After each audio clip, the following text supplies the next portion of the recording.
નમસ્કાર, હું રીટા મેઘવાન.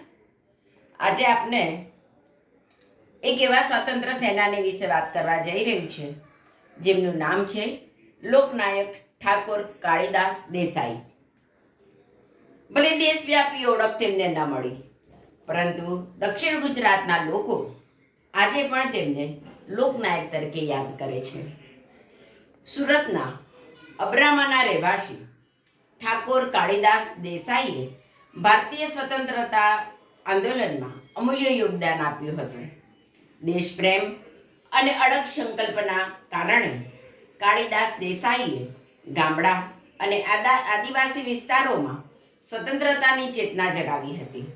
1938માં અબ્રામા નજીક યોજાયેલી ઐતિહાસિક હરિપુરા કોંગ્રેસ સેશન, જેનું નેતૃત્વ સુભાષચંદ્ર બોઝે કર્યું હતું, તેમાં તેઓ મુખ્ય સ્વયંસેવક તરીકે જોડાયા હતા. આ અવસરે તેમણે આદિવાસી અને ગ્રામ્ય સમુદાયમાંથી સ્વયંસેવકોને એકત્રિત કરીને કાર્યક્રમના આયોજનમાં મહત્વપૂર્ણ ભૂમિકા ભજવી હતી. ગાંધીવાદી વિચારોમાંથી પ્રેરાઈને તેઓ વિદેશી માલનો બહિષ્કાર, અસહકાર આંદોલન, ખાદીનો પ્રચાર અને સ્વદેશી વસ્ત્રોના ઉપયોગ માટે લોકોમાં જાગૃતતા ફેલાવી હતી.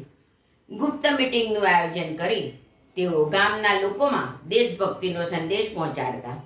તેમની આ ક્રાંતિકારી પ્રવૃત્તિઓને કારણે તેઓ અનેક વખત બ્રિટિશ શાસન હેઠળ જેલ ગયા અને સજાઓ ભોગવી.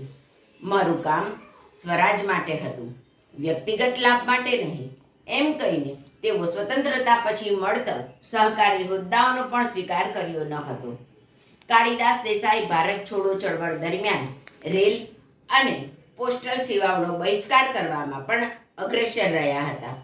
તેઓ જાહેરમાં જ બ્રિટિશ કાયદાઓ અને નોટિસોને ફાડી બ્રિટિશ શાસનનો બહિષ્કાર કરતા. આ જ સમય દરમિયાન સુરત જિલ્લાના ગોઠાણ અને સાયણની બહાર ટ્રેન પાટા ઉખેડવાની યોજના દરમિયાન બ્રિટિશ પોલીસ સાથે અથડામણ થઈ હતી. આ ઘટનામાં બ્રિટિશરે તેમને પગમાં ગોળી મારી હતી, છતાં તેઓ બહાદુરીપૂર્વક ત્યાંથી બચી નીકળ્યા હતા.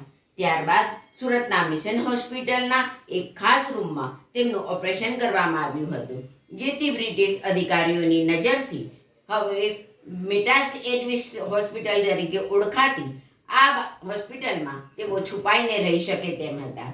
સાથે ચળવળો દરમિયાન તેઓ ક્રાંતિકારીઓને આશ્રય પણ આપતા હતા. દેશવ્યાપી ઓળખ તો ન મળી, તેઓ ઇતિહાસના પાના પરથી ગાયબ થઈ ગયા, પરંતુ દક્ષિણ ગુજરાતમાં લોકનાયક તરીકે આજે પણ લોકો તેમને યાદ કરે છે. જય હિન્દ.